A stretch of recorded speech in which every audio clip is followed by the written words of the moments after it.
Hello there. Welcome to the Saroy channel, wherever you are in the world. And so much love to each and every one of you. How are you doing? I hope you're doing remarkably well. I'm doing great, and I'm so thrilled you've joined me this evening. And let's get started with the part 3 of our story, which is very, very exciting, because we're beginning to wonder where on earth a Bigfoot has its place in a story like this.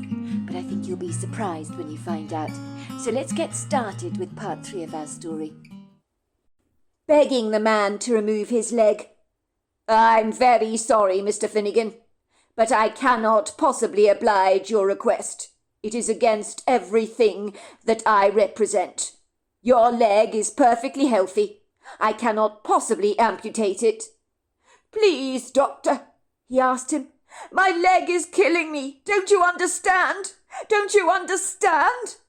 It is the most terrible thing that has ever happened to me, owning this leg." The longing to have it cut off was immeasurable. It was like an itch he wanted to scratch, but could never ever reach.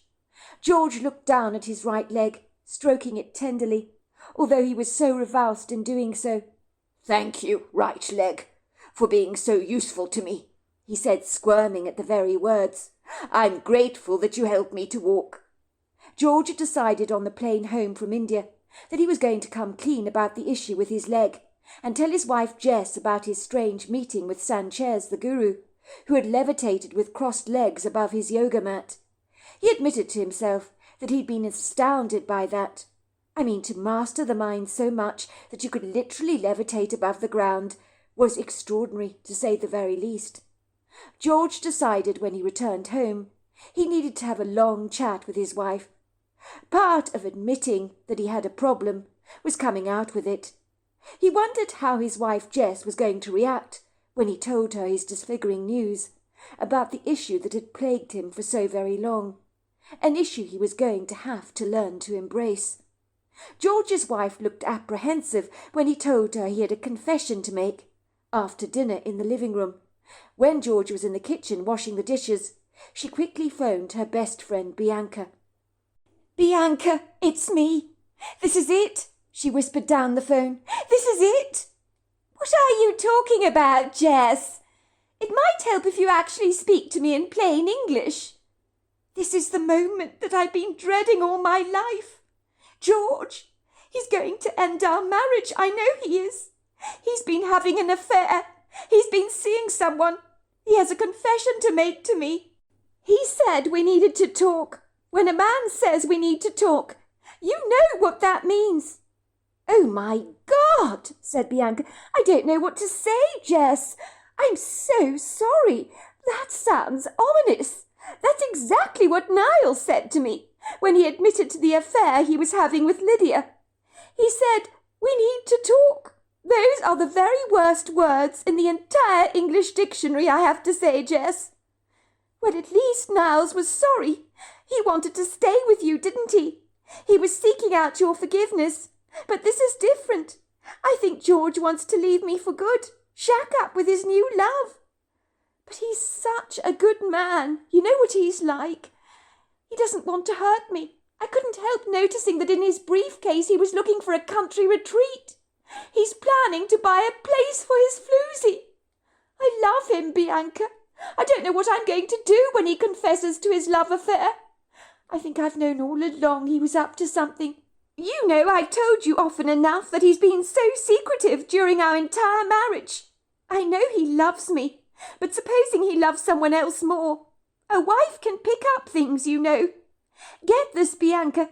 He insisted on going to India for some ambiguously obscure reason. Wouldn't tell me at all. My bet is this girl he's fallen for is of Indian heritage. I cannot for the life of me think why George would go to India of all places, unless this woman has family there. I mean, who would want to go to a dump like that?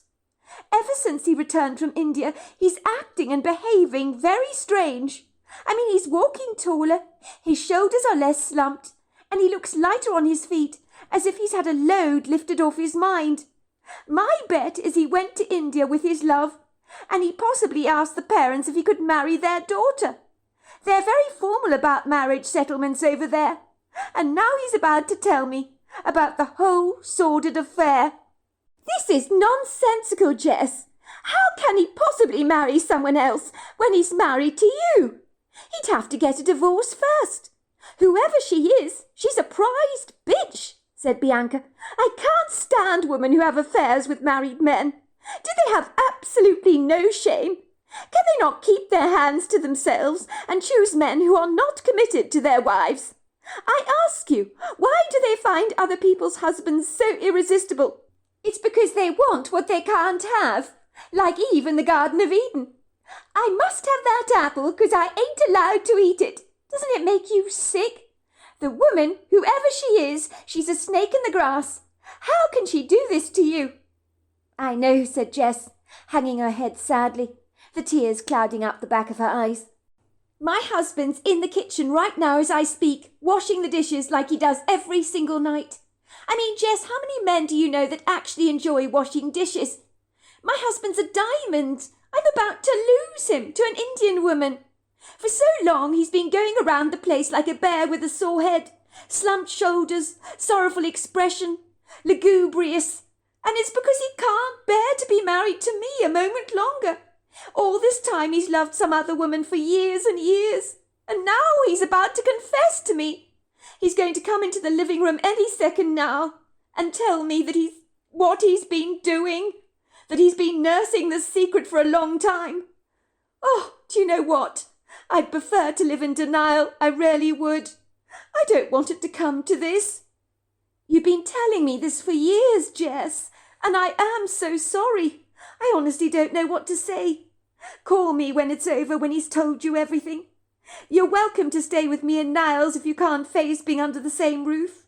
After his confession, it's not going to be easy to hear, Jess. Take it from me, I know. When George entered the living room, he was drying his hands in a dishcloth. I've done all the dishes. Put everything away, he said, giving Jess a bashful smile. Thanks. I appreciate it, said Jess. You look a little tense, my love, said George kindly. Sit down. I need to tell you something that has been burdening me for many years. I want to come clean to you about it. After much soul-searching, I have decided that honesty is very much the best policy here. It's not fair to keep secrets from you, but I have been loath to share this with you. But of course you have. You've been nursing a secret for a long time, said Jessica grimly. Do you really think I don't know that you've been hiding something from me for years? You may as well come out with it now. Who is she? How long have you been having an affair with her? George laughed. She's long, lean, hairy, and has been driving me insane for many years. I'm glad you find this funny. You think this is a joke, do you, George? Said Jess contemptuously. I'm sorry, but I don't find this remotely funny. You've been having an affair, and you think it's a joke? How do you think this makes me feel? Jess, that's where you're wrong. I have not been having an affair. There is no one else but you. Yes, I have been secretive, but not in the way you imagine. The secret I've been nursing is my right leg. I have wanted it to be amputated for over 8 long years, well, actually much longer than that. But I got very serious about it over the last 8 years or so. I have tried to find a surgeon to do it, but no one with any credibility has been willing to do it for me. Jessica stared at George in confounded disbelief. I can't believe what you're telling me. You should have told me this years ago, you silly mug. All this time I thought you were having an affair. And all this time you were actually suffering from the burden of owning a body part that felt completely alien to you. I can't fathom how anyone in their right mind would want their leg removed. It's insane.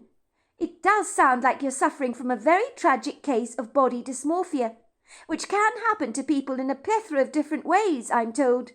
People who believe they need an abundance of surgery and end up looking like clowns because their perception of themselves is warped and distorted. I don't know. I must admit this Sanchez character, what he says, is making sense to me. Think about that Bible passage, for example, When the disciples said to Jesus, "Are you Elijah?" Why would they say that? They must have thought he'd lived another life. It could explain why you've been desperate to have your leg removed. You didn't think it belonged with you in this life. You wanted it gone.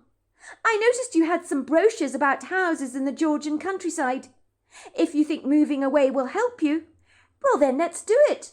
You were saying this guru believes lots of fresh air, exercise and meditating among the trees is a good idea. Are you sure, sweetheart? You love it here. You have so many friends. Jessica tweaked her husband's nose in a childlike gesture. I love you more. Besides, social media is excellent these days. And we can move to the countryside about 30 minutes, even an hour away from here. So it makes sense, doesn't it? 6 months later. In the beginning, George hated talking to his leg with a passion, as it was like talking to a massive infestation of roaches that he'd love to exterminate. It was a challenge for him to overcome, but he did it anyway. If Sanchez, a guru he sought counsel with, had suggested this was a way of developing a positive relationship with his leg, he was willing to give the technique a try. For when you're desperate enough, you'll pretty much try anything. Imagine talking to the roaches and thanking them for being such a pleasure to have around your home, when in reality you wanted to get rid of the whole lot of them. That was what it was like for George talking to his leg every single day. But slowly and surely he was making phenomenal progress and was beginning to find his leg significantly less offensive as it had once been. It would seem he was moving away from finding it impossible to live with his leg to beginning to accept it, that it was with him to stay indefinitely, rather like an unwanted house guest that simply refused to leave, which was progress indeed, even if it was small steps at a time. It had been a monumental relief to George to be able to share his secret with his wife Jess, and she had been so supportive towards him and non-judgmental. He should never have shut her away. The poor woman had thought he'd been having an affair all this time, when Jessica was his life, and he could never conceive the idea of ever being without her.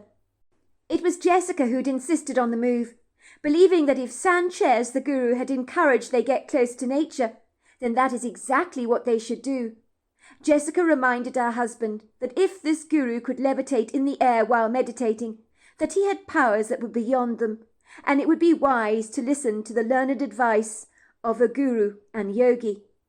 I believe, she told him, in the lost years of Jesus that are unaccounted for, it is believed he went to India and learnt much from the yogis.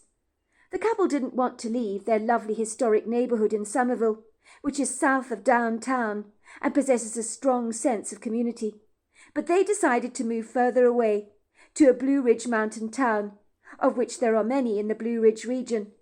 The house they chose to purchase was situated not far from the Chattahoochee National Forest. They bought a property situated on 100 acres of scrubland. It was situated on a steep hill that was circled in the lower valley by resplendent groves of trees. If George needed trees, Jess had deliberated, then look no further, because they were everywhere to be seen. And just observing these lofty masters of nature brought her a great sense of serenity. What was it the guru had told George about trees? They are the environmental mops of the landscape that clean away our tears. They are wizened souls indeed. She had never heard that said about trees before, but as a young girl she recalled playing among the trees had always eased her troubles away. She was certain the yogi knew what he was talking about, and was more positive than George was that Sanchez and his advice would work, and her husband would soon accept his right leg. Within weeks of their move, Jess noticed a profound change in her husband's demeanour and temperament. Their lives these days were so much more simplistic than they had been in Atlanta. They had got rid of a whole lot of stuff, cars, furniture, and all the extravagant excesses that they no longer needed. And the more they got rid of, the lighter they felt. And her husband had never looked happier.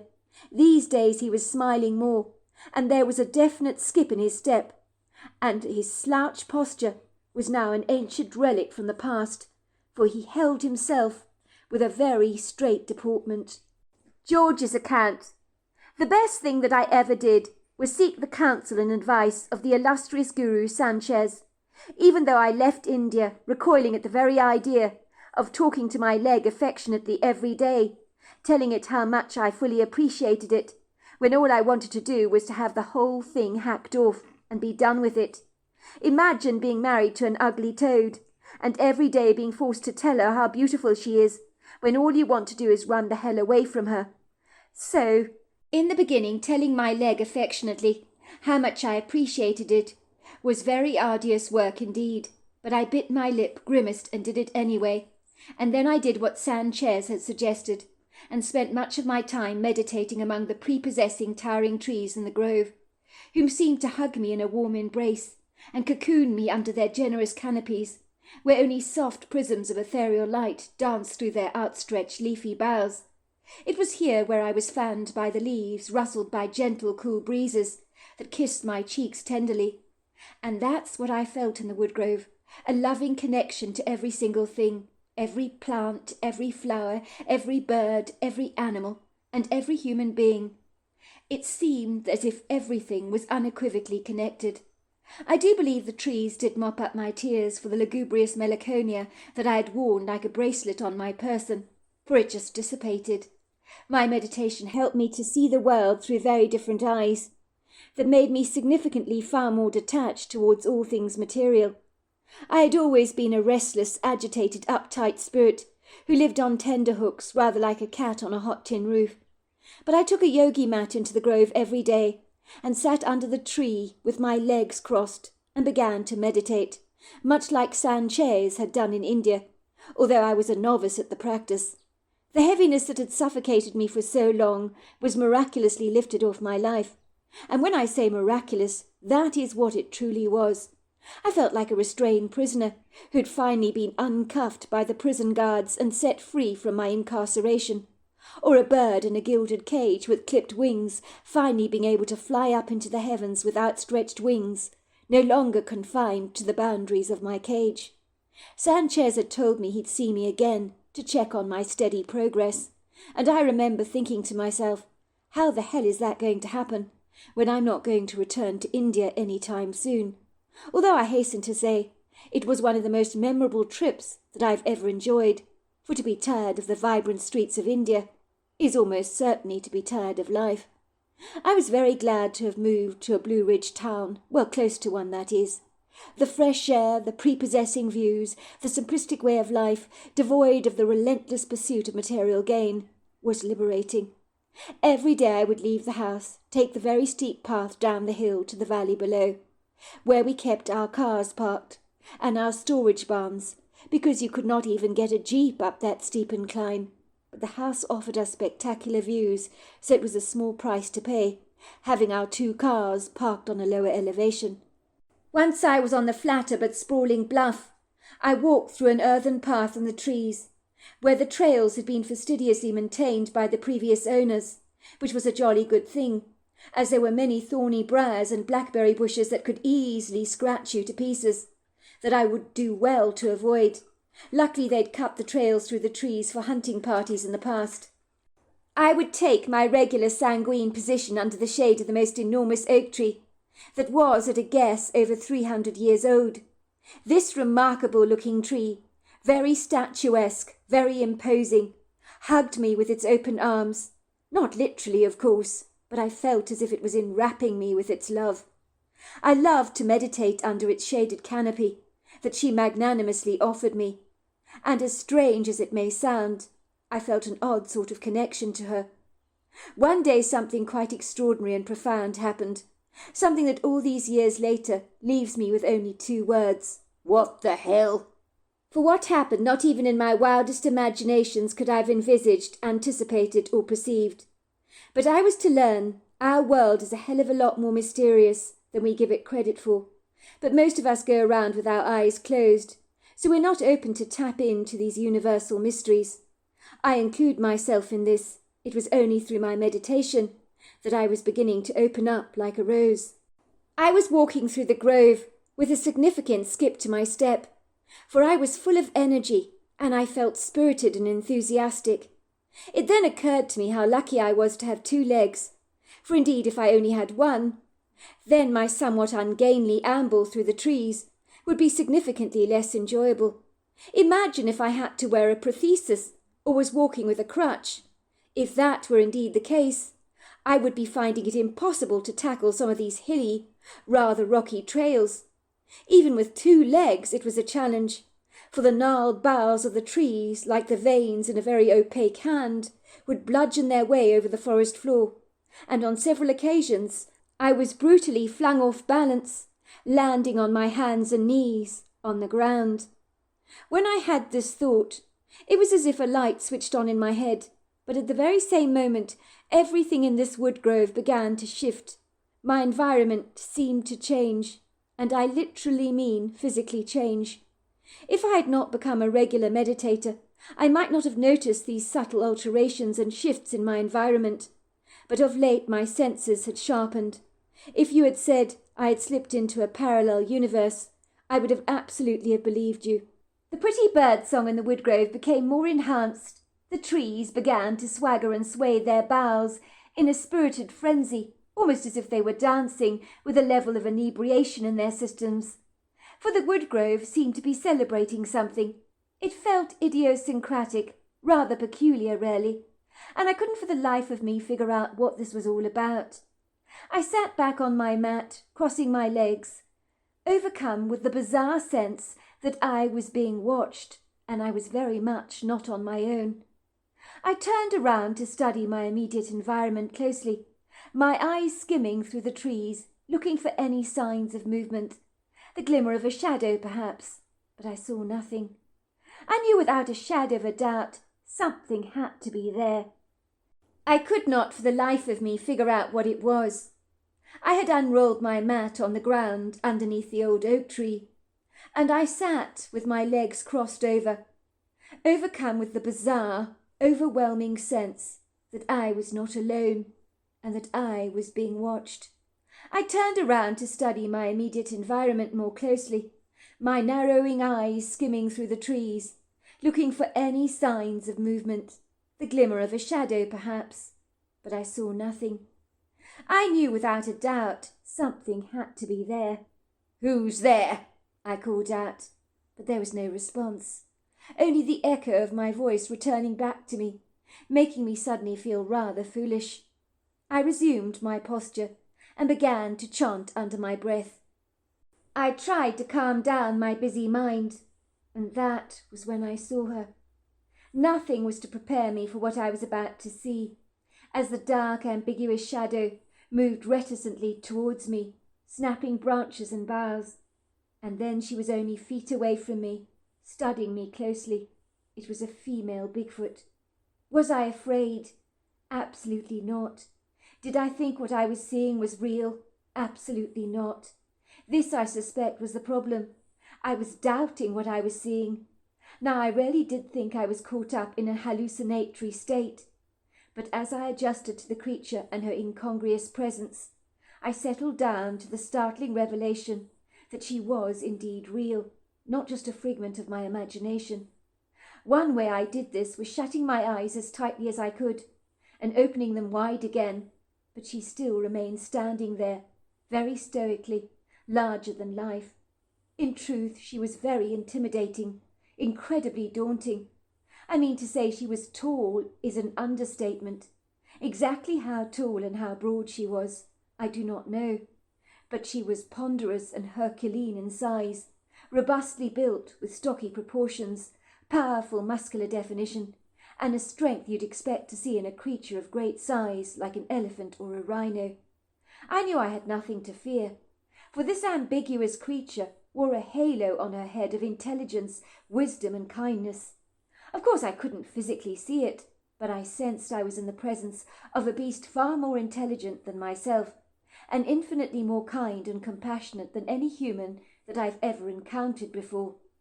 Her eyes were dark, but they appeared to be shimmering pools of light. "Kila kwasana zaliandra, kilota kisakwasha, boloti lati, homa sikalita kwisa, holota likwani, hosa shikilasi." My name is Zaliandra. I am the keeper of these woods, and the portal within our world. My name means dragonfly of the light. You need to come with me now. He is expecting you. He needs to see you," she said, indicating for me to follow her. She spoke in a very ancient language, her words translated into my head in some kind of automatic download, far more efficient than any interpretation site on my cell phone or tablet. The language she spoke was very powerful, and even when at first I didn't understand the meaning of the words, they were beautiful to hear on my ears. "You want me to follow you?" I asked. She nodded. "Where are you taking me to?" I asked her. "Tila quasi, hola tila nika." She looked at me quizzically, with a merry amusement in her eyes, as if she found my question to be very funny. "You like the jokes, do you not?" she said. "You're a funny man, you are. I like that very much. Humour is good, very good. Dilani quasi, dulobati. It's medicine for the soul, is it not? It makes us strong, heals our bodies." I had not been joking, of course. I didn't know where on earth she was taking me, but I sensed I urgently needed to follow her. I walked behind her for a long time. I studied her incredibly graceful gait. She walked with such a fluidity that sometimes it seemed like she was floating on air. When she moved, she would swing her arms backwards and forwards in time with the movements of her legs, and every large stride she took was effortlessly agile, making my ungainly, pathetic movements appear incredibly clumsy and ridiculously awkward. It was difficult to catch up with her, as even though my fitness had improved exponentially over the months, I was rapidly running out of breath and heaving heavily as we strided up the rocky slope. She stopped for a brief moment to study me more closely, and appeared to find my physical exhaustion rather entertaining, like we might do if we watched an overweight dog struggling to keep up with the rest of us. "Kilatwi! You are funny," she told me. "Kolati quasi! You walk like a klutz." "We cannot all be as nimble as you," I told her sarcastically, annoyed that she was acknowledging how cumbersome my movements were. Yet despite everything, my heart was fluttering in my chest with excited anticipation, for I knew in that moment I was about to experience something quite remarkable. But what that was, I was yet to see. Before long we came to a small clearing, where several rocks had been clustered together in a round circle. The Bigfoot beckoned for me to sit next to one of the spruce trees. "Kolatikwasa, ulopati. You need to wait over there," she told me. I sat down under one of the trees and watched in amazement as the Bigfoot lifted the heavy stones that no man I knew could possibly lift, for these stones were colossal in size. What was she doing, I wondered? She shifted the stones as effortlessly as a man might lift off a few pebbles from the ground. What happened next was absolutely mind-boggling, as rainbows of shimmering light danced between prisms of dust, and there were colours in this light that I have never ever beheld before. Colours I can't describe to you, because they don't even exist on our planet. I watched as I realised the Bigfoot had opened up a doorway. It was a portal of some kind. And then walking through the portal was Sanchez, the guru from India. He was smiling warmly at me. He looked larger than life, exactly how he was when I met him in India. I was so dumbfounded by what I was seeing. "But what are you doing here, Sanchez? Aren't you in India?" I asked him. "I am in India," he said. "I'm meditating in the square where you met me, but I'm also here with you now. I'm in two places at one time." "But I don't understand any of this. It makes no sense at all to me." "You don't need to understand," said Sanchez, "but you need to accept, like you have begun to accept your leg. For this very morning you walked through the wood grove. You realized your leg was an asset, did you not?" "But how could you possibly know that? It is true. I did engage in those thoughts. But how could you possibly know what I was thinking?" I asked Sanchez. "I know many things, Mr. Finnegan. Keep doing what you are doing. And I will say this, you are doing very well. I will be back. And with that, he walked into the rainbow of light and disappeared, and the Bigfoot replaced the stones back over what I believe was a portal and a doorway to another world, another dimension. I don't know, but it was something. I don't understand, I said to the Bigfoot. Once again she said to me, Kula kikwa, yukolasi. You are a funny young man. You do not need to understand everything. You just need to accept. She led me back on the trail, and then she was gone from my sight. This illusionary experience was so real. It happened 2 more times to me, until Sanchez told me that it was finished. He was right, for I have now accepted my leg, and no longer regard it as an alien part of my body. I have never seen the Bigfoot or Sanchez ever again, but I have learnt a lot in my life, and it is my peace that I have found, my joy, and it never ever came from material gain. So there you are. That's my story. Wow, what an incredible story. Can you imagine that? Imagine living with something on you, physically, like an arm or a toe or a leg or a finger, but especially something as monumental as a leg, and feeling that it is alien to you and you want to get rid of it, and nobody is willing to remove it for you. And it just seems so preposterous because it is something that for some reason you can't live with. So I did find this an extraordinary story, and what an experience. And it does seem that there are portals and dimensions in this world that we know nothing about, and I think we have to be open to this idea. So until next time, goodbye and good night.